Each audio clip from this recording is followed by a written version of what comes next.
আল্লাহ তাআলা কিয়ামতের কঠিন ময়দানে যেদিন স্বামী স্ত্রীকে চিনবে না, স্ত্রী স্বামীকে দেখে পালিয়ে যাবে, বন্ধু বন্ধুরে চিনবে না, পীর সাহেব মুরিদরে চিনবে না, মুরিদ পীর সাহেবরে চিনবে না, দলের কর্মী তার নেতারে চিনবে না, নেতা তার কর্মীরে চিনবে না, বন্ধু বন্ধুরে দেখে পালাবে। এই কঠিন মুহূর্তে সূর্যটা মাথার কাছে চলে আসবে, জমিনটা তামার জমিন হবে, আজকের জমিনের মতো নয়। মানুষ ঘর্মাক্ত, ক্লান্ত, শ্রান্ত মাথার মগজগুলো কানের ছিদ্র আর নাকের ছিদ্র দিয়ে বেয়ে বেয়ে পড়বে। বিশ্বনবী ফরমান, কিয়ামতের ওই কঠিন ময়দানে 7 শ্রেণীর ব্যক্তিকে রব্বুল আলামিন তার আরশের নিচে ছায়া দিবেন। তার মধ্যে প্রথম শ্রেণীর ব্যক্তি হলো ইমামুন আদিল, যে ইনসাফের সাথে বিচার করে, যে জাস্টিস সমাজে সার্ভ করে, যে সুশাসন নিশ্চিত করে, ওই ইমামুন আদিল। আদিল শব্দটা বুঝছেন না? ইন্নাল্লাহা ইয়া'মুরু বিল আদল, পাইছেন? আদিল। 7 শ্রেণীর ব্যক্তিকে আল্লাহ তাআলা সুশীতল আরশের নিচে ছায়া দিবেন, যেদিন তার দেয়া ছায়া ছাড়া কোনো ছায়া থাকবে না। এর প্রথম হচ্ছে ইমামুন আদিল, ন্যায়পরায়ণ শাসক। চিল্লায় বলেন সুবহানাল্লাহ। আবার বিশ্বনবী বললেন, ইন্নাল মুকসিতিনা ইনদাল্লাহি আলা মানাবিরা মিন নূর আন ইয়ামিনির রহমান। কিয়ামতের দিন যারা ন্যায় পরায়ণ হিসেবে আল্লাহর সামনে দাঁড়াবে, কিয়ামতের দিন রব্বুল আলামিন তার আরশের ডান দিকে ওই ন্যায় পরায়ণ লোকদের জন্য আরশের ডান দিকে একটা নূরের মিম্বারে তাদেরকে বসার সুযোগ করে দিবে। আল্লাহর আরশের ডান দিকে ন্যায় পরায়ণ লোকদের জন্য আল্লাহ তাআলা নূরের মিম্বার বানাবে। 4টে কেন কথা মনে করেছেন? আল আদাল, জাস্টিস। ইন্নাল্লাহা ইয়া'মুরু বিল আদল। আল্লাহ তাআলা এই আদালতের নির্দেশনা দেন, সুবিচার, সুশাসন। প্রিয় ভাইয়েরা, এটা আমরা বাংলাদেশে চাই কি চাই না? এই যে অরাজকতা, এই যে অন্যায়, এই যে জুলুম, এই যে ইনকনসিস্টেন্সি সমাজের অসঙ্গতির প্রধান কারণ জাস্টিস নাই, সুবিচার নাই, সুশাসন নাই। শেষবারের মতো আওয়াজ করে বলেন তো, আমরা বাংলাদেশে আদল চাই কি চাই না? তাহলে প্রথম নির্দেশনা শেষ। আল্লাহ তাআলা তোমাদেরকে আদলের আদেশ দেন। এরপরে আল্লাহ বললেন, আমি তোমাদেরকে ইহসানের আদেশ দেই।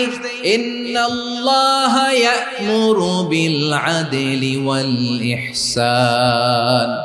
আমি তোমাদেরকে যেমনি আদলের নির্দেশনা দেই, তেমনি ভাবে তোমাদেরকে ইহসানের নির্দেশনা দেই। ইহসান, আওয়াজ করে সবাই বলেন তো ইহসান। ইহসান মানে কারো প্রতি সফট হার্টেড হওয়া, মহানুভব হওয়া, অনুগ্রহ পরায়ণ হওয়া, অনুগ্রহশীল হওয়া, একে অপরের প্রতি দয়াদ্র হওয়া। একে অপরের প্রতি দয়াদ্র, অনুগ্রহশীল হওয়া ছাড়া মানবিক সমাজ কশিনকালেও গঠন করা সম্ভব না। প্রিয় ভাইয়েরা, সুন্দর আচরণ দিয়ে, ইহসান দিয়ে যা জয় করা যায়, নরম আচরণ দিয়ে যেটা অর্জন করা যায়, কঠোরতা দিয়ে সেটা পারা যায় না। বিষ্ণু ঈসা ইসলাম ইহসান দিয়ে, কোমল আচরণ দিয়ে, তার অনুগ্রহ দিয়ে তিনি অনেক কাফিরের হৃদয়কে জয় করে ফেলেছেন। সাইয়েদনা সুমামা ইবনে উসাল রাদিয়াল্লাহু তাআলা আনহুর কথা মনে পড়ে যায়। তিনি ছিলেন ইয়ামামার বাদশা। মদিনাতে বিশ্বনবীকে হত্যা করার নিয়তে এসেছিলেন। গোপনে গোপনে বিশ্বনবীকে হত্যা করে আবার ইয়ামামাতে তিনি ফিরে যাবেন। কিন্তু কি অবাক করা কাণ্ড, হত্যা করতে পারে নাই, সাহাবাদের হাতে তিনি ধরা পড়ে গেলেন। সাইয়েদনা সুমামা ইবনে উসাল রাদিয়াল্লাহু তাআলা আনহু হত্যার নিয়তে আসলেন, কিন্তু হত্যা করতে পারলেন না। সাহাবারা ওনাকে ধরে ফেললেন, ধরে মসজিদে নববীর পিলারের মধ্যে বেঁধে রাখলেন। সুমামা ইবনে উসাল, সিরাত থেকে শুনে, সিরাত থেকে শোনাচ্ছি, রাদিয়াল্লাহু তাআলা আনহু ইয়ামামার অধিপতি ছিলেন। বিশ্বনবীকে হত্যার জন্য আসছেন, ধরা পড়ে গেছেন, এখন মসজিদে নববীতে বেঁধে রাখছে, তার মানে বন্দী। এখন স্ট্যাটাস কি? বন্দী, ক্যাপটিভ। তো বিষ্ণু ঈসা ইসলাম সাহাবাদেরকে বললেন, তার খোঁজ খবর নিও, সুমামা ইবনে উসালের খোঁজ খবর নিও। সাহাবার বলেন, ইয়া রাসূলুল্লাহ, আপনাকে হত্যা করতে এসেছে, তার তো কঠিন ক্যাপিটাল পানিশমেন্ট হওয়া দরকার, কঠিন শাস্তি হওয়া দরকার। বিশ্বনবী বললেন, না, আমি যেটা জানি তোমরা সেটা জানো না, তোমরা সুমামার সাথে ভালো আচরণ করো। বিশ্বনবী সুমামার কাছে গেলেন। প্রথম দিন যে তিনি কালেমার দাওয়াত দিলেন, ইমানের দাওয়াত দিলেন, ইসলামের দাওয়াত দিলেন, রিসালাতের দাওয়াত দিলেন, আখিরাতের দাওয়াত দিলেন। পরের দিন যে বিশ্বনবী সালাতের দাওয়াত দিলেন, যাকাতের দাওয়াত দিলেন, ইসলাম কি, কিভাবে, কেমন করে পালন করতে হয় চমৎকার আর্টিকুলেট করতে শুরু করলেন। তন্ময় হয়ে সুমামা ইবনে উসাল রাদিয়াল্লাহু তাআলা আনহু বিশ্বনবীর কথাগুলো শুনতে আরম্ভ করলো। একদিন নয়, 2 দিন নয়, টানা 3 দিন বিশ্বনবী সুমামার কাছে ইসলামকে প্রেজেন্ট করেছেন, উপস্থাপন করেছেন। আওয়াজ করে বলেন, কয় দিন? 3 দিন। 3 দিন মসজিদে নববীতে বাধা। আর সাহাবীদেরকে বললেন, তার খোঁজ খবর নিও, তোমরা যে রুটি বানাও এর মধ্যে সবচেয়ে ভালো আটার রুটিটা তারে দিও, সবচেয়ে রিফাইন্ড খেজুর, যেটা পিওর খেজুর, এটা তারে দিও। আর বিশ্বনবী নিজের উট থেকে দুধ দহন করে ওনার বাড়ির এক কর্মচারীকে বলেছেন, দুধ দহন করে সুমামার জন্য নিয়ে যেও। সুবহানাল্লাহ পড়বেন না? সবাই তো অবাক, ইয়ামামা থেকে আসছে নবীকে হত্যা করতে, বিশ্বনবী দেখে তারে জামাই আদর করে। একদিন নয়, 2 দিন নয়, টানা 3 দিন বিশ্বনবী এভাবে সুমামার কাছে যেয়ে ইসলামকে প্রেজেন্ট করতে আরম্ভ করলেন, ইসলামকে উপস্থাপন করতে শুরু করলেন। আর তাকে চমৎকার এন্টারটেইনমেন্ট, আপ্যায়ন দিতে আরম্ভ করলেন। টানা 3 দিন যখন ইসলামের দ্য বিউটিজ অফ ইসলাম, ইসলামের সুমহান বাণী, সৌন্দর্য তার কাছে উপস্থাপন শেষ, তাকে আপ্যায়ন শেষ, বিশ্বনবী বললেন সাহাবাদেরকে, যাও এবার সুমামার হাতের পায়ের রশি দুটো খুলে দাও। সাহাবারা তর্ক জুড়ে দিলেন, লা ইয়া রাসূলুল্লাহ, এমনটা করবেন না, তো ভয়ঙ্কর ভয়ঙ্কর খুনি, কি জানি কি হয়ে যায়। বিশ্বনবী বললেন, না, তার হাতে পায়ের রশিগুলো খুলে দাও। সাহাবারা বিশ্বনবীর কথা মতো তার হাতে পায়ের রশিগুলো খুলে দিল। সুমামা মুহূর্তের মধ্যে মসজিদে নববী থেকে বের হয়, ইয়ামামায় ফিরে না যে মসজিদে নববীর পাশে একটা খেজুর বাগান ছিল, সেখানে চলে গেলেন। সেখানে একটা ছোট্ট কুয়া ছিল, কুয়ার পানি দিয়ে তিনি গোসল করলেন। সুবহানাল্লাহ পড়েন। কুয়ার পানি দিয়ে গোসল করে মসজিদে নববীর সামনে এসে বিশ্বনবী এবং সাহাবাদের সামনে দাঁড়িয়ে সাব্বাবা উঁচু করে বললেন, আশহাদু আল্লা ইলাহা ইল্লাল্লাহ ওয়া আশহাদু আন্না মুহাম্মাদান আবদুহু ওয়া রাসূলুহু। আমি সাক্ষ্য দিচ্ছি আল্লাহ ছাড়া কোনো ইলাহ নাই, আর মুহাম্মদ আল্লাহ তাআলার প্রেরিত বান্দা এবং রাসূল।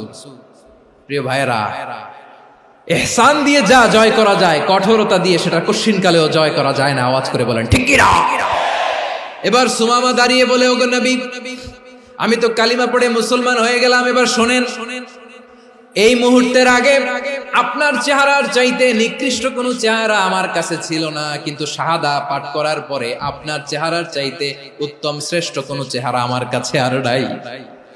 ও নবী, আজকের দিনের আগে ইসলাম ধর্মের চেয়ে নিকৃষ্ট অপছন্দনীয় কোনো ধর্ম আমার কাছে ছিল না, কিন্তু এই মুহূর্ত থেকে ইসলামের চেয়ে সেরা শ্রেষ্ঠ পছন্দনীয় কোনো ধর্ম আমার কাছে নাই।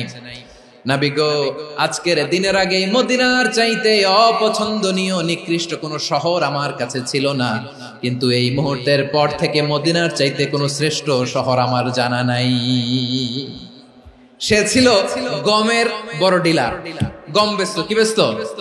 তার গম কিনে মক্কার লোকেরা রুটি খাইতো। সে ঘোষণা দিল, আজকে থেকে মক্কাবাসীদের জন্য সব গম আমি হারাম করে দিলাম, মক্কাবাসী এখন না খেয়ে মরে।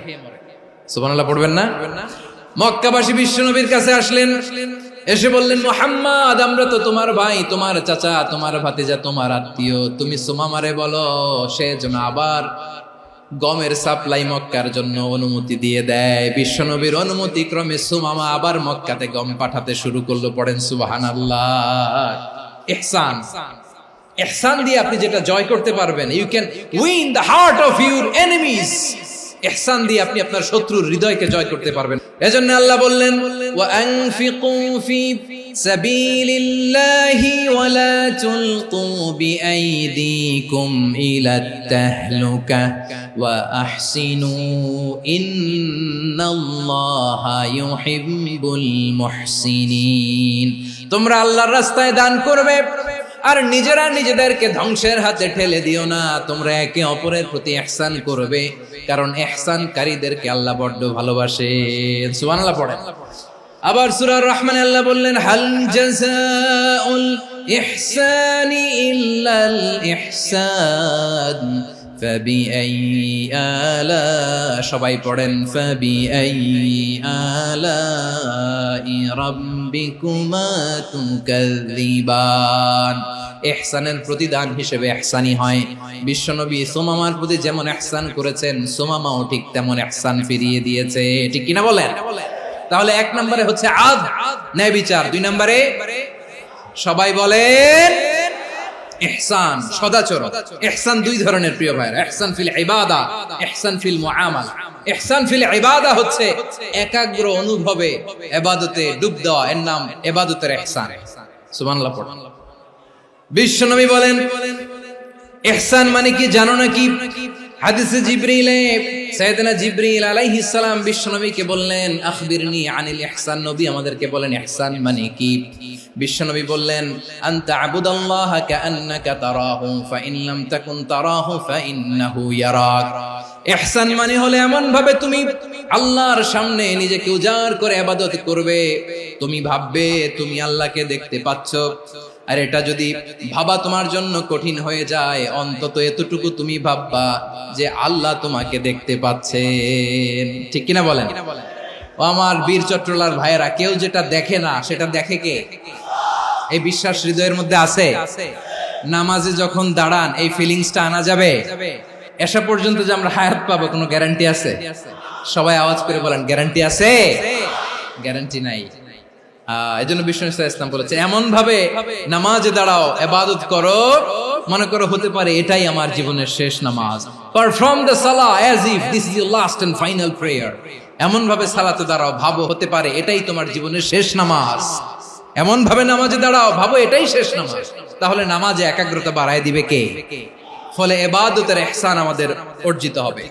আর মুআমালাতে ইহসান হলো, বিশ্বনবী বলেন ইন্নাল্লাহা তাবারাকা ওয়া তাআলা কাতাবাল ইহসানা আলা কুল্লি শাই ফাইযা কাতালতুম ফাআহসিনুল কিতলা ওয়া ইযা যাবাহতুম ফাআহসিনুয যাবহা ওয়ালিয়ুহিদ্দা আহাদুকুম শাফরাতাহু ওয়ালিয়ুরিহ যাবিহাতাহু। ইহসান দুই ধরনের, আওয়াজ করে বলতে হবে কয় ধরনের?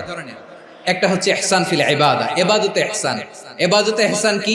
একাগ্র অনুভব দিয়ে ইবাদত করা, মন প্রাণ দিয়ে ইবাদত করা। আর মুআমালাতে ইহসান কি? সব কাজে, দৈনন্দিন কাজে, কর্মে, সামাজিক অ্যাক্টিভিটিতে কোমলতা প্রদর্শন করা, অনুগ্রহের সাথে সবকিছু করা। আল্লাহ তাআলা ইন্নাল্লাহা তাবারাকা ওয়া তাআলা কাতাবাল ইহসানা আলা কুল্লি শাই, তিনি সবকিছুর ব্যাপারে ইহসানকে আবশ্যক করেছেন। সবকিছু, মুমিনের সব কাজে ইহসানের পরশ থাকবে। ওয়া ইযা কাতালতুম ফাহসিনুল কিতলা, বিষ্ণুই বলেন তুমি যখন কাউকে হত্যা করো ইহসানের সাথে করো। সুবহানাল্লাহ পড়বেন না? যখন হত্যা করো তখনও ইহসানের সাথে। আচ্ছা হত্যা করবো আবার ইহসান আসবে করতে করে তো মেরেই ফেলবো আমি।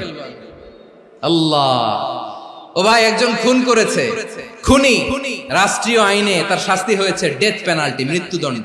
এখন মৃত্যুদণ্ড দেখে আপনি যেমনি মন চায় তেমনি মারবেন লোকটারে? ওর নাক কেটে ফেলতে পারবেন? ওর কান কাটতে পারবেন? ওর চোখ উপড়ে ফেলতে পারবেন আপনি? যেমন মন চায় তার অঙ্গহানি করা যাবে না। ইহসানের সাথে তাকে হত্যা করো। সুবহানাল্লাহ, this is Islam, this is the true essence of Islam. ওয়া ইযা যাবাহতুম ফাহসিনুয যাবহা, যখন জবাই করবে তখনও ইহসানের সাথে জবাই করো। করব জবাই, ওইখানেও নাকি ইহসান। আচ্ছা কুরবানির দিন আমরা পশুগুলোরে কি করি বলেন সবাই আওয়াজ করে? জবাই। জবাই মানে তো এটারে মেরেই ফেলতেছি, একটু পরে তো টুকরো টুকরো করে গোশতগুলো খাবো, এটা তো খাবো, এটা তো মেরেই ফেলবো। বিষ্ণু বলে না, জবাইয়ের মধ্যেও মুমিনের জবাইয়ের ভেতরেও ইহসানের পরশ থাকা চাই। যখন জবাই করবে প্রাণীটাকে হাত পা টাইট করে বেঁধে নাও, ছুরিটাকে শার্পেন করে নাও, ধারালো করে নাও, যাতে অল্প সময়ে জবাইটা হয়ে যায়, প্রাণীটা যাতে কম কষ্ট পায়। সুবহানাল্লাহ পড়ে। দিস ইজ কল্ড ইহসান। আল্লাহ তাআলা যেমনি আদলের আদেশ করেছেন, ন্যায় বিচার, জাস্টিস এনশিওর করতে বলেছেন, সমাজে ইহসানের ব্যবহার, ইহসানের অনুশীলন তিনি করতে বলেছেন। এজন্য মুমিনের প্রতিটি কাজে, আমার চট্টগ্রামের ভাইয়েরা আমার দিকে তাকান, খেয়াল করে শুনুন, মুমিন জীবনের প্রতিটি কাজে ইহসানের পরশ থাকা চাই।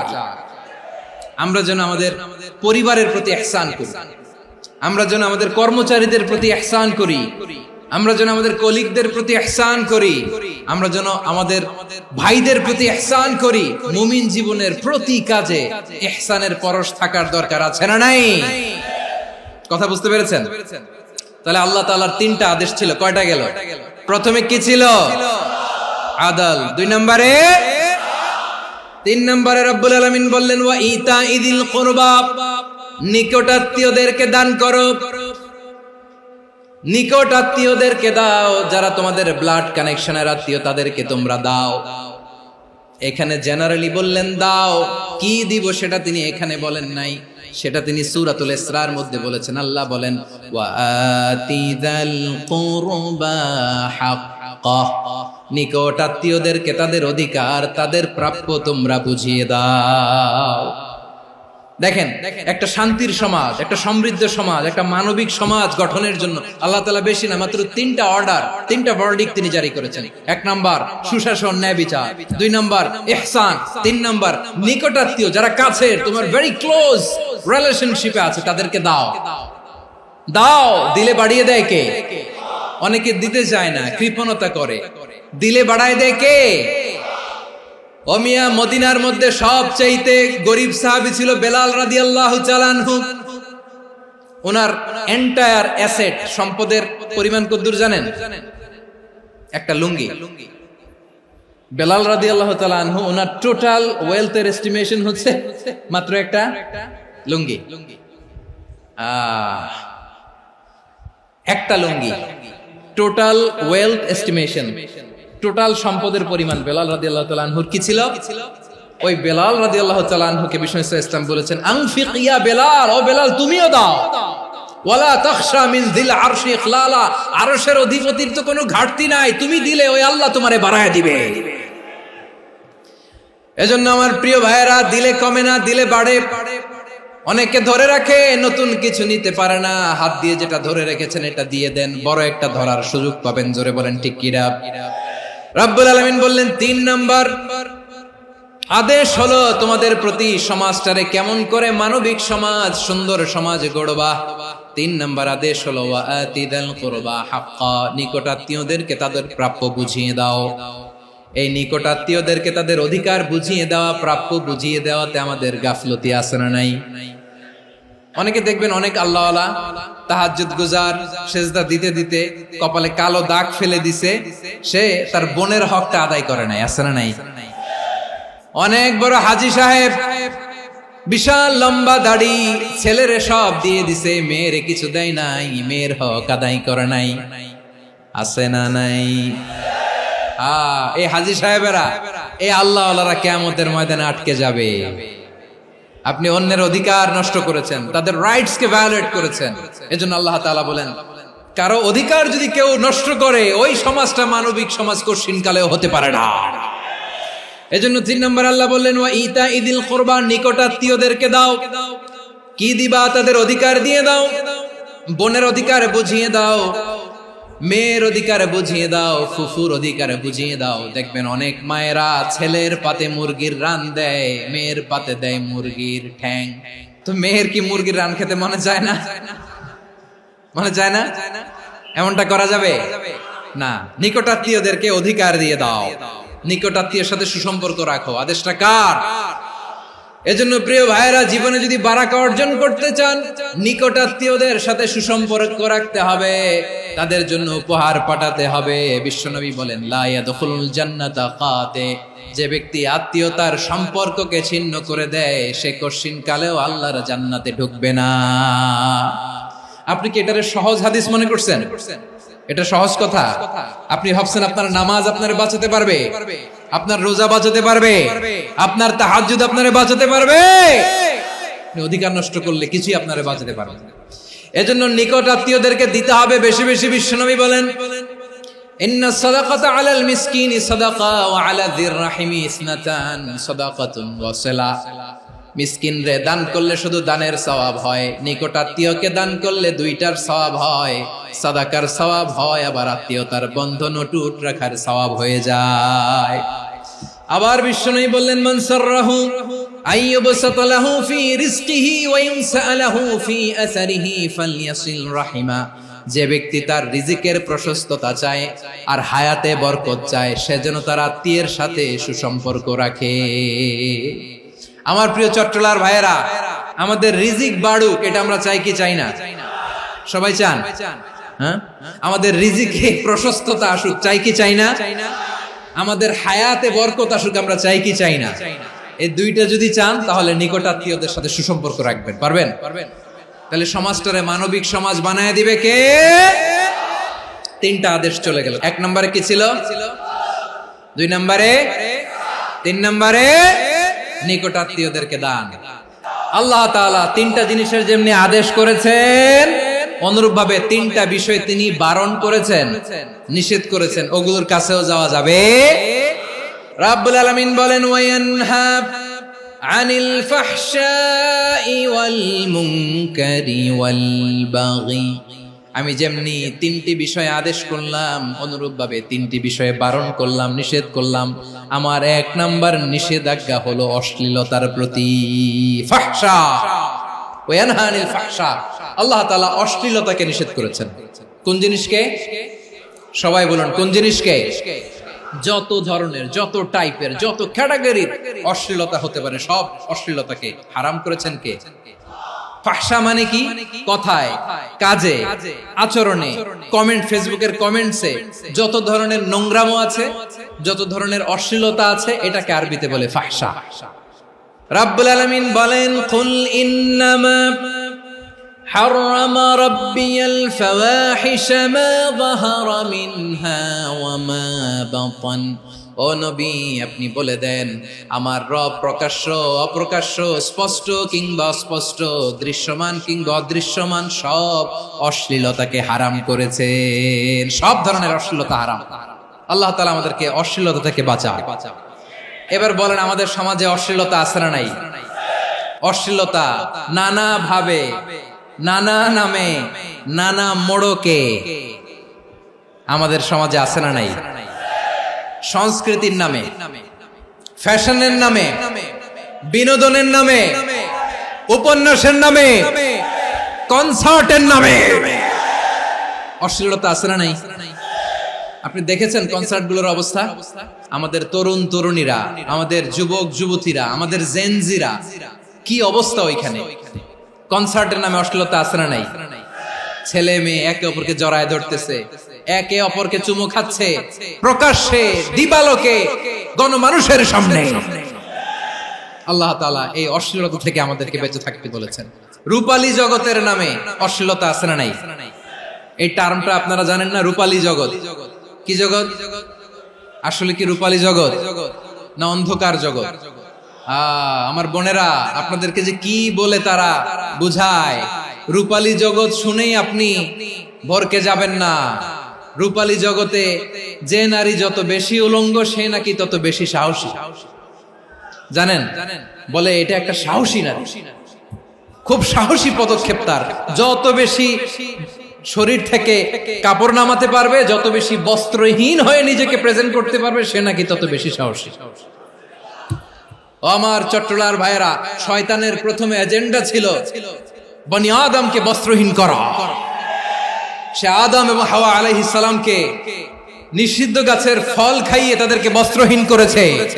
এই জামিনেও সে আমাদেরকে বস্ত্রহীন করতে চাইবে। এই রূপালী জগতের নামে তারা এটা করে। আমার প্রিয় বোনেরা, আপনি জানেন না আপনার দাম কত? ওরা আপনাদেরকে বিজ্ঞাপনের সস্তা পণ্য বানাতে চায়। ওরা আপনাদেরকে ওদের ভোগের লিপসার টুলস বানাতে চায়। ওরা আপনাদেরকে দিয়ে ওদের খায়েশ পূরণ করতে চায়। এটা আপনাদের জন্য মোটেও ডিগনিটি নয়, এটা আপনাদের জন্য সম্মান নয়। আপনার সম্মান শালীনতায়, আপনার সম্মান হেজাবে, আপনার সম্মান ভদ্রতায়, আপনার সম্মান আপনার ডিসেন্ট পোশাকে। পোশাক বলে দেয় এই নারীটা ভদ্র না অভদ্র। পোশাক বলে দেয় এই মেয়েটা কোন ঘরের মেয়ে। আপনি জানেন না, আপনার সস্তা পণ্য বানায়, ভোগের পণ্য, বিলবোর্ডে আপনাকে উলঙ্গ করে উপস্থাপন করে। এই অশ্লীলতার সাথে ইসলামের কোনো সম্পর্ক। এজন্য আল্লাহ বলেন, আমি অশ্লীলতাকে হারাম করেছি।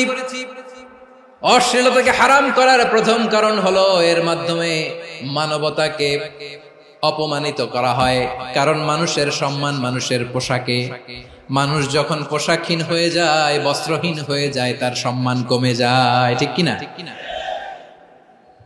অশ্লীলতাকে হারাম করার প্রথম কারণ হচ্ছে মানুষ মানুষকে অপমান করে। একটা নারী, সে তো সম্মানিত, নারী যে কত সম্মানিত নারীর এটা বুঝেই নাই। বিশ্বনবী বলেন আদ-দুনিয়া কুল্লুহা মাতা ওয়া খায়রু মাতা'আদ দুনিয়া আল মারআতুস সালিহা। আমার বোনেরা, 5টা প্যান্ডেলে আপনারা এলইডিতে আমার আলোচনা শুনছেন, আমি জানি। আপনাদের এই গর্ভ যে কত দামি আপনি জানেন না। আপনার পেট থেকেই আসবে আগামী দিনের সালাহুদ্দিন আল আইয়ুবী, আপনার পেট থেকেই আসবে অনাগত দিনের ইমাম মাহদী আল মুনতাযর, আপনার পেট থেকেই আসবে অনাগত দিনের ফয়সাল, ওয়াসিম, মুগ্ধ, আবু সাইদের মতো বীর যোদ্ধা। আমার প্রিয় বোনেরা, আমার প্রিয় বোনেরা, বিশ্বনবীর কথার ওজন খেয়াল করেন। আদ-দুনিয়া কুল্লুহা মাতা ওয়া খায়রু মাতা'আদ দুনিয়া আল মারআতুস সালিহা। দুনিয়ার সবকিছুই অ্যাসেট, এর মধ্যে সবচেয়ে দামি অ্যাসেট নেককার নারী। আপনার গর্ভ যে কত দামি আপনি জানেন না। নিজের সময়টাকে কাজে লাগান, কোরআন পড়েন, সুন্নাহ পড়েন। আপনার অনেক দায়িত্ব ঘরে। You are the MD of your family. একটা family it's a very big institution. পরিবার একটা অনেক বড় প্রতিষ্ঠান, and you are the MD of your institution. আপনি এই পরিবারের MD, managing director of your family. এখানে আপনার কত দায়িত্ব। আপনি ছেলে মেয়েদেরকে তারবিয়া করবেন, আপনি আপনার স্বামীর জন্য ঘরটারে জান্নাতের নীর বানাবেন, আপনার জন্য জান্নাতের ডুপ্লেক্স বাড়ি ওইখানে তৈরি করে রাখবে কে? আপনি যে কত দামি আপনি জানেন না। নারীদেরকে আল্লাহ বানিয়েছেন উচ্চতর করে, নিম্নতর নয়। নারীদেরকে ছোট্ট জিনিস দিলে এটারে বড় করে দেয়। নারীদেরকে ভ্রূণ দিলে, শুক্রাণু দিলে নারী এটারে বাচ্চা হিসেবে উপহার দেয়, ঠিক কিনা? বিয়ের মাধ্যমে স্বামী যখন তার শুক্রাণু তার স্ত্রীকে উপহার দেয়, স্ত্রী রিটার্নে কি উপহার দেয়? ফুল ফর্ম বেবি, মানব সন্তান। দেখছেন, আপনি দিলেন একটুকুনি, দিছে বিশাল। আপনি যদি নারীকে বাজার এনে দেন, নারী এটাকে সুস্বাদু খাবারে রূপান্তর করে দেয়। আপনি তাকে একটা মুচকি হাসি দিয়ে দেন, সে তার কলিজা দিয়ে দেয়। কিন্তু যদি আপনি তার মনে কষ্ট দেন, সে আপনার জীবনকে জাহান্নাম বানায়া দেয়। নারীর মন বুঝতে পারলে নেয়ামত, বুঝতে না পারলে কিয়ামত। আমার প্রিয় বোনেরা, আপনি যে কত দামি আপনি জানেন না। অনেক দামি আপনি। আপনাদেরকে যেন ভোগের সস্তা পণ্য বানাতে না পারে, আপনাদেরকে সচেতন থাকতে হবে। তাহলে কেন আল্লাহ তাআলা এই ফাহশা অশ্লীলতাকে হারাম করলেন? 1 নাম্বার, এতে হিউম্যান ডিগনিটি কমে। 2 নাম্বার, এতে মানুষের অধিকার নষ্ট হয়। আপনি বিয়ে করেছেন, এরে পরকিয়া করেন, ওর সাথে এরকম আছে না নাই? স্ত্রীর অধিকার নষ্ট করেছেন। আপনি বিবাহ সম্পর্কে আবদ্ধ হয়েছেন তার সাথে, আপনি পরকিয়া করেন ওই ছেলের সাথে, আপনি আপনার হাজবেন্ডের সাথে বিট্রে করেছেন। এজন্য আল্লাহ অশ্লীলতাকে হারাম করেছেন। অশ্লীলতাকে হারাম করার আরেকটা কারণ হচ্ছে আল্লাহ তাআলা এই হিউম্যান জেনারেশনকে এটাকে প্রিজার্ভ করতে চায়। হিফজুন নাসল, এটা মাকাসিদুশ শরিয়ার অনেক গুরুত্বপূর্ণ একটা মাকাসিদ, অনেক গুরুত্বপূর্ণ। আপনার নাসল, আপনার জেনারেশনকে সংরক্ষণ করা। এই যে আসতেছে ফেব্রুয়ারি, কত ফেব্রুয়ারি জানো? এটা কি বিশ্ব ভালোবাসা দিবস? হ্যাঁ, কি দিবস? এই বিশ্ব ভালোবাসা দিবসের সাথে মুসলমানদের কোনো সম্পর্ক নাই। আমার প্রিয় ভাইরা, এই যে আপনি অবৈধ সম্পর্কে জড়ালেন, কেন আল্লাহ অশ্লীলতাকে হারাম করেছে দেখেন। বলতেছিলাম যে এটা আপনার নাসল, আপনার জেনারেশন, আপনার লিনিয়েজ, আপনার বংশকে প্রিজার্ভ করা। কে কার বাবা, কে কার মা, বাবা মা জানা, প্রজন্মকে প্রিজার্ভ করা, এটা ইসলাম ওয়াজিব করে দিয়েছে। এই যে অবৈধ সম্পর্কের কারণে, বিশ্ব বেহায়া দিবসের কারণে, এগুলোর আউটকাম, আউটপুট হিসেবে মাঝে মাঝে এই ঢাকা মেডিকেলের ডাস্টবিনে নবজাতকের বাচ্চার কান্নার আওয়াজ শুনতে পাওয়া যায়। চট্টগ্রাম মেডিকেলের ডাস্টবিনে নবজাতকের কান্না শুনতে পাওয়া যায়। বীর চট্টলার মুসলমানেরা বুঝতে পারলে আওয়াজ করে বলেন, এই যে চট্টগ্রাম মেডিকেলে যে নবজাতকটা পাওয়া গেল, ওর বাবাকে আমাকে বলেন, ওর মাকে, ও কোন ফ্যামিলির সন্তান কেউ জানে? আপনি হিউম্যান ডিগনিটিকে অপমান করেছেন না? আপনি তার ভবিষ্যৎকে অন্ধকার করেছেন না? আপনি তার লিনিয়েজকে প্রশ্নবিদ্ধ করে দিয়েছেন না? এই জন্য আল্লাহ তাআলা অশ্লীলতাকে আমাদের জন্য হারাম করে দিয়েছেন। পড়েন সুবহানাল্লাহ। এই জন্য রাব্বুল আলামিন বলেন, কুল ইন্নামা হারামা রাব্বিয়াল ফাওয়াহিশা মা যাহারা মিনহা ওয়া মা বাতান। প্রকাশ্য অপ্রকাশ্য সব অশ্লীলতাকে হারাম ঘোষণা করে দিয়েছে কে? আবার দুনিয়ার বুকে যারা অশ্লীলতার প্রসার করে তাদের জন্য শাস্তি মজুদ রেখেছে কে? রব্বুল আলামিন বলেন, ইন্নাল্লাযীনা ইউহিব্বুনা আন তাশিআল ফাহিশাতু ফিল্লাযীনা আমানু লাহুম আযাবুন আলীমুন ফিদ দুনিয়া ওয়াল আখিরাতি ওয়াল্লাহু ইয়ালামু ওয়া আনতুম লা তা'লামুন। নিশ্চয়ই যারা বিশ্বাসীদের মাঝে অশ্লীলতার প্রচার প্রসার করতে চায় তাদের জন্য আমি মর্মন্তুদ শাস্তি প্রস্তুত করে রেখেছি, দুনিয়াতেও রেখেছি, আখিরাতেও রেখেছি। ঘোষণাটা কার? যারাই নাটকের নামে, সিনেমার নামে, রূপালী জগতের নামে, মুভির নামে, ওটিটি প্ল্যাটফর্মের নামে আমার সমাজে অশ্লীলতা ছড়াতে চায় তাদের জন্য কঠিন মর্মন্তুদ শাস্তি মজুদ রেখে দিয়েছে কে?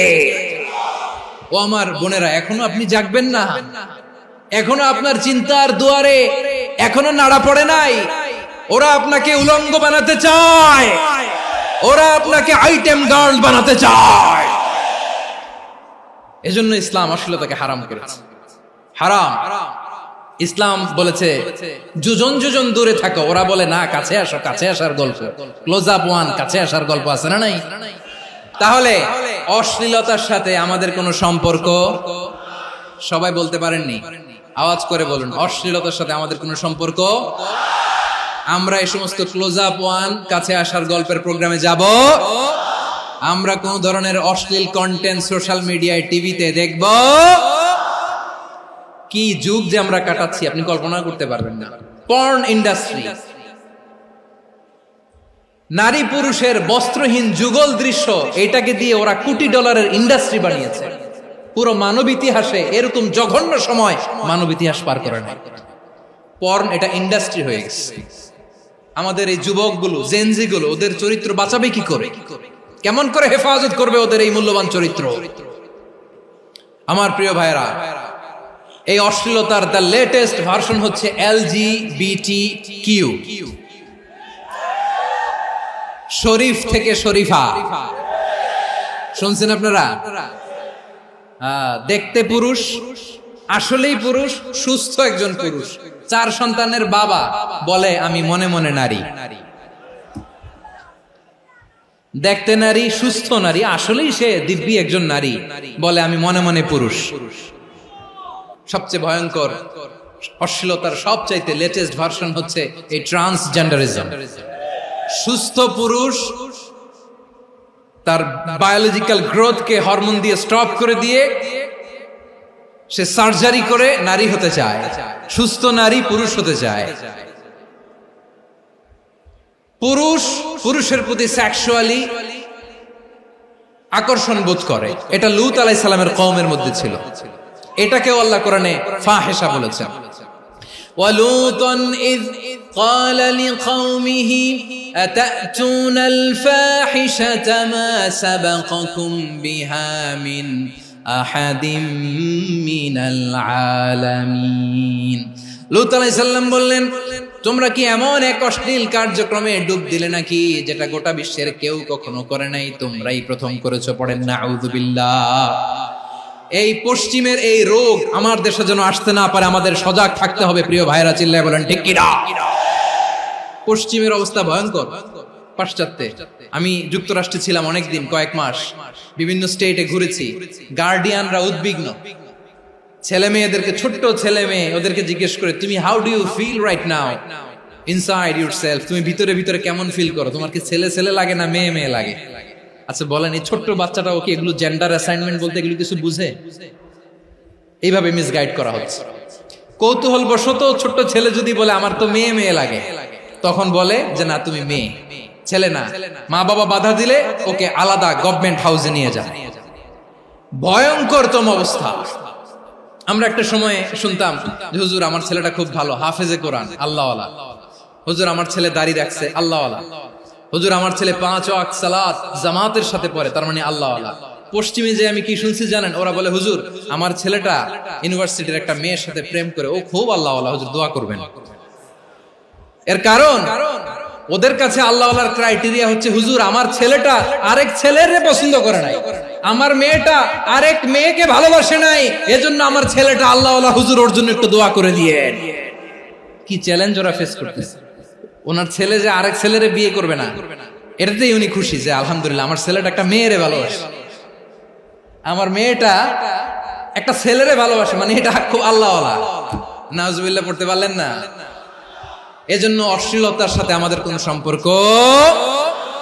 রাব্বুল আলামিন বলেন ওয়ায়ানহা আনিল ফাহশাই ওয়াল মুনকারি ওয়াল বাগি, তিনটা জিনিসকে আমি নিষিদ্ধ করলাম। এক নাম্বার হলো ফাহশা, অশ্লীলতা। দুই নম্বরে হলো মুনকার, সমস্ত মন্দ কাজ। মুনকার মানে হচ্ছে যত মন্দ কাজ, খারাপ কাজ, বাজে কাজ, এটার বলে মুনকার। এটার কি বলে? আপনারা পড়ছেন না, তা'মুরুনা বিল মা'রুফি ওয়া তানহাউনা আনিল মুনকার। সৎ কাজের আদেশ, অসৎ কাজের নিষেধ। মুনকার, মুনকার হচ্ছে মানুষের স্বাভাবিক বিবেকবোধ যেটাকে খারাপ বলে, ওইটাই মুনকার। পৃথিবীর সব আসমানি গ্রন্থ যেটাকে খারাপ বলেছে, মানুষের স্বাভাবিক বিবেকবোধ যেটাকে খারাপ বলেছে, এগুলো সব মুনকার। যেমন ইফতিজিং, এটা কি ভালো না খারাপ?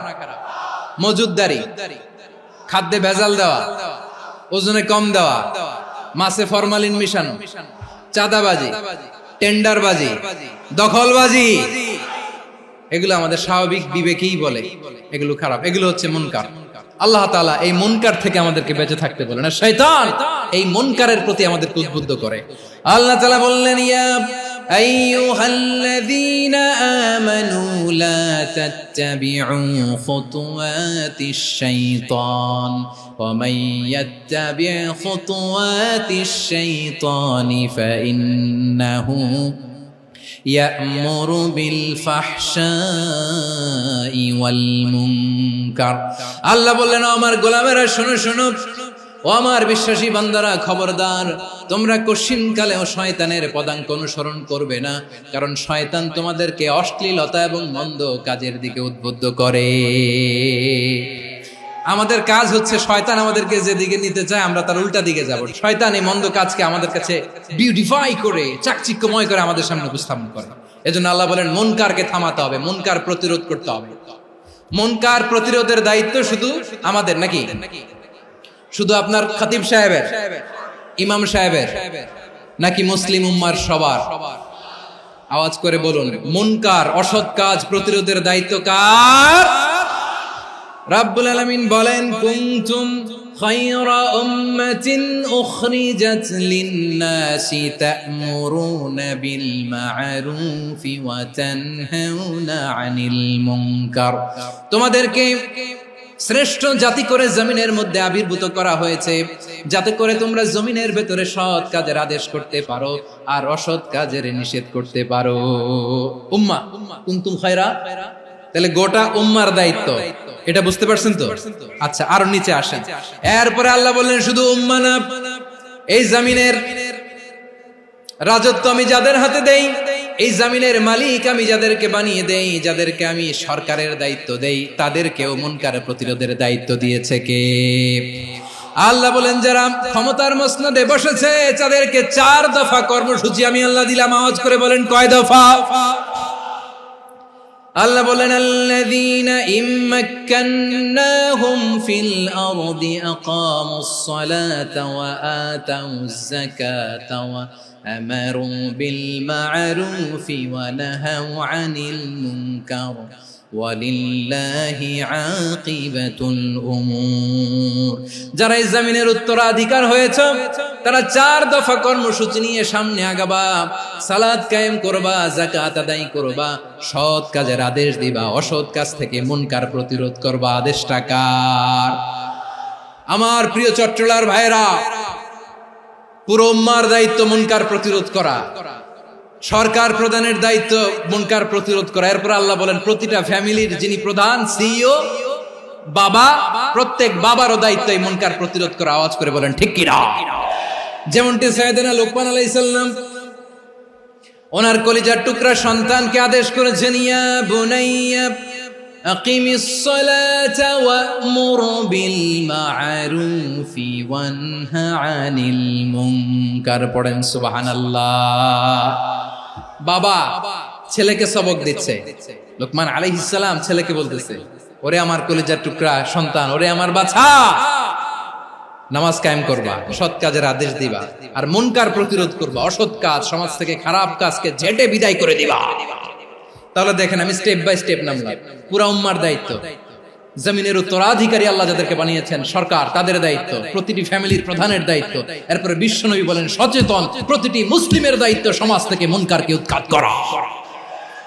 বিশ্বনবী বলেছেন, মান রাআ মিনকুম মুনকারান ফালিয়ুগাইয়িরহু বিয়াদিহি ফাইন লাম ইয়াস্তাতি ফাবিলিসানিহি ওয়া ইন লাম ইয়াস্তাতি ফাবিকলবিহি ওয়া যালিকা আযআফুল ঈমান। সমাজে যে মুনকার দেখবে, খারাপ কাজ দেখবে, সে যেন হাত দিয়ে সেটাকে থামায়। আমার প্রিয় ভাইরা, না থামালে আমরাই ডুববো শেষমেশ। আমাদের বাঁচার জন্য হইলেও থামাইতে হবে। রব্বুল আলামিন বলেন, ওয়াত্তাকু ফিতনাতাল লা তুসিবান্নাল্লাযীনা যালামু মিনকুম খাসসা। ও আমার গোলামেরা, ওই আযাবকে ভয় করো যে আযাব যখন আমি জমিনের বুকে পাঠাই, শুধু জালেমদেরকেই মারি না, আলেমদেরকেও মারি। আযাব যখন আসে তখন শুধু জালিমই মরে না, আলেমও মরে। জানেন, মুসা আলাইহিস সালামের পায়ে একবার লাল পিঁপড়া, তো উনি রেগে মেগে পাশি দেখে লাল পিঁপড়ার বাসা, পা দিয়ে ডলে মুছে সবগুলো পিঁপড়া মেরে ফেলছে।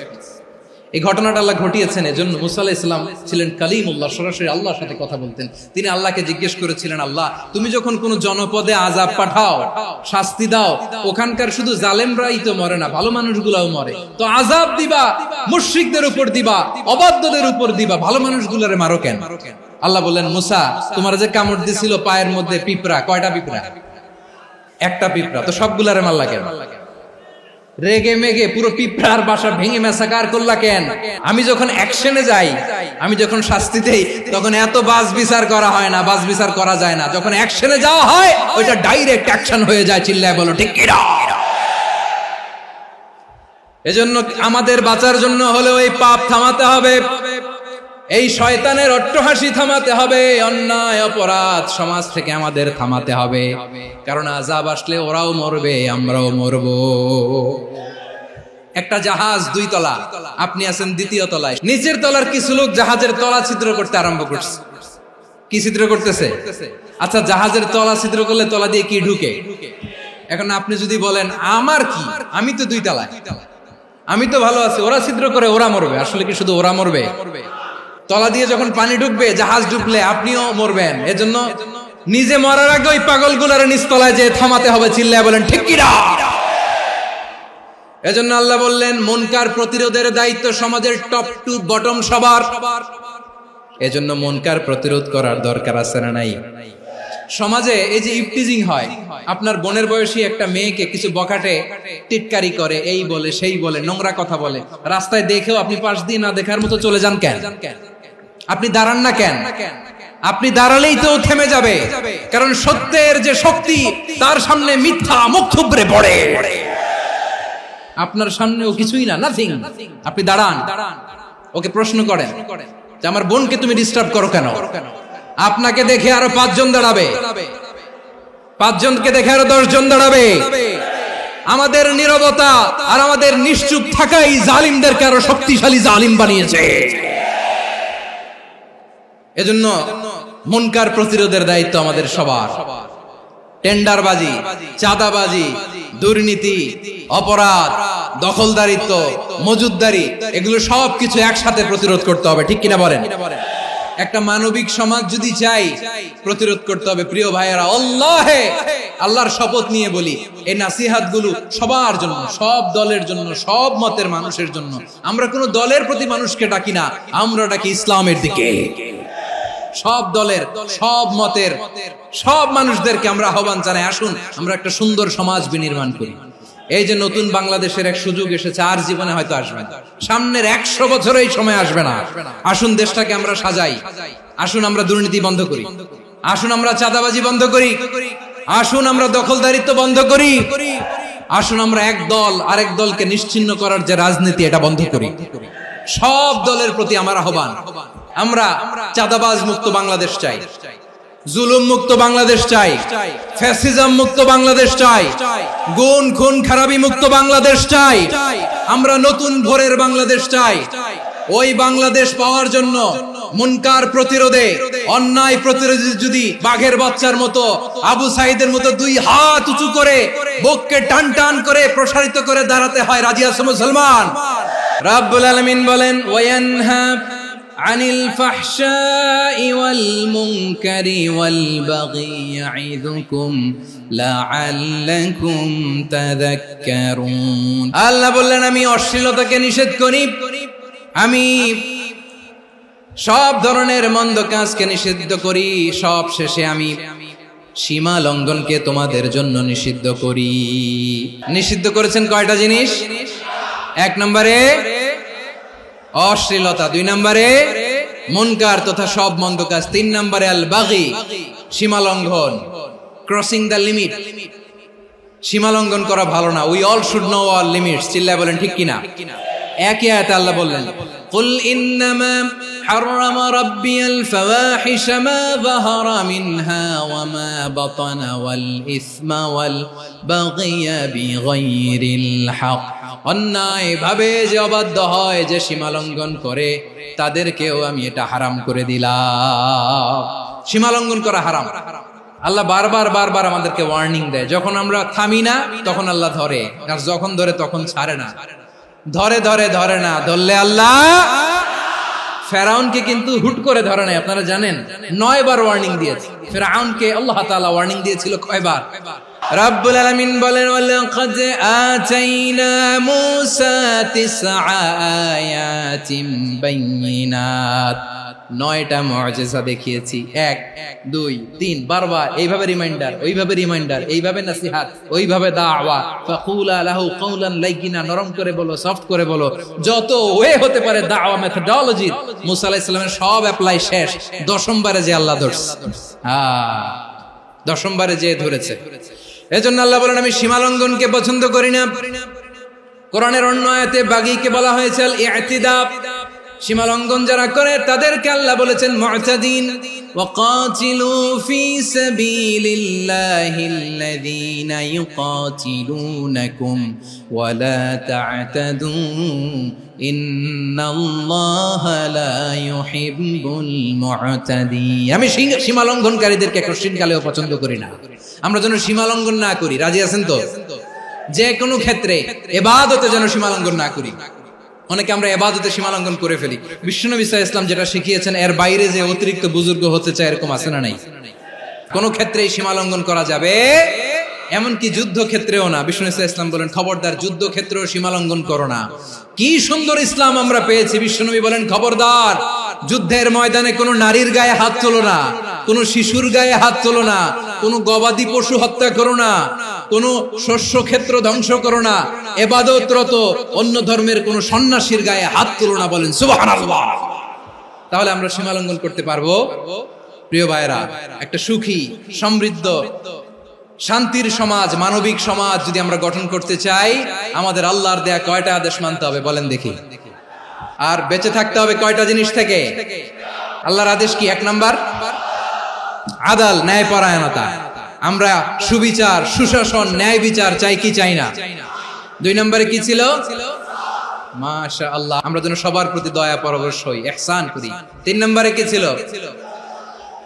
নিকটাত্মীয়দের দান করা, তাদের অধিকার প্রাপ্য বুঝিয়ে দেওয়া। পাশাপাশি 3টা জিনিস থেকে আল্লাহ বারণ করেছেন, নিষেধ করেছেন। তার প্রথমটা ফাহশা, অশ্লীলতা। অশ্লীলতার সাথে আমাদের কোনো সম্পর্ক। 2 নম্বর নিষেধাজ্ঞা কি ছিল? আল মুনকার, সমাজের যত মন্দ কাজ, এগুলোকে আমরা প্রতিরোধ করব। রাজি আছেন তো সবাই? 3 নম্বরে আল বাগী, সীমালঙ্ঘন। কোন মুসলিম সীমালঙ্ঘন করে না। রাব্বুল আলামিন শেষে বললেন, ইয়াইদুকুম লাআল্লাকুম তাযাক্কারুন। আল্লাহ তোমাদেরকে উপদেশ দেন যাতে তোমরা শিক্ষা গ্রহণ করো। আমরা উপদেশ দেব, আমরা জোর করে কাউরে কিছু মানাতে চাই না। লা ইকরাহা ফিদ্দিন ওয়াযাক্কির ফাইন্না যিকরা তানফাউল মুমিনিন। উপদেশ দিলে এটা মুমিনদের কাজে দেয়। লাস্তা আলাইহিম বিমুসাইতির ইন্নামা আনতা মুযাক্কির। নবী হে, আপনি রিমাইন্ডার দাতা, আপনি উপদেশ দিবেন। আমরাও বিশ্বনবীর এই হাদিসগুলো থেকে, কোরআনের আয়াত থেকে রিমাইন্ডার, এই কথামালা বাণী বাহক হিসেবে এই বাণীগুলো আপনাদের সাথে কাছে পৌঁছে দিলাম। আমরা আল্লাহ তাআলার কাছে প্রার্থনা করি, আল্লাহ আমরা যেন আদল দিয়ে আমাদের সমাজকে গঠন করতে পারি। আল্লাহ আমরা যেন ইহসান করতে পারি, আমরা যেন নিকট আত্মীয়দের দান করতে পারি। আল্লাহ